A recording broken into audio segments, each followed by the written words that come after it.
కాజల్ ఇక్కడేమో చేస్తుంది. వీళ్ళు ఏం చేస్తున్నారో చూడాలా. ఈమె కరెక్ట్ మ్యాగీ అయ్యే టైంకి వస్తుంది. ఇగో నా పెద్ద పాప, ఈమెకి మ్యాగీ అంటే ఇష్టం. ఓకే అల్లుగుతుంది. హాయ్ చెప్పు. Hi hi. ఈమె కాజల్. కాజల్ కమ్ కాజల్. ఇద్దరు చూడండి ఇప్పుడు మ్యాగీ తింటారు, ఎట్లా కొట్లాడుకుంటారు. కొద్దిసేపు మంచిగానే ఉంటారు మ్యాగీ అయ్యేందాక. ఇప్పుడు స్టార్ట్ అయింది వాళ్ళ యుద్ధం. ఇప్పుడు మ్యాగీ కాడ చూడండి మీరు. ఇప్పుడు మ్యాగీ కోసం చూడండి ఇక్కడ యుద్ధాలు మీరు చూసుకున్నట్టయితే ఇప్పుడు అక్క చెల్లెల్లో వార్ జరుగుతుంది. నాకింత నీకింత అని. చూడండి ఇక్కడ మ్యాగీ ఉంది.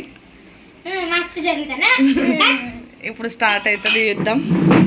ఇది నేను చాయ్ గ్లాస్ చపాతీ తిని పెట్టింది, తీయలేరు.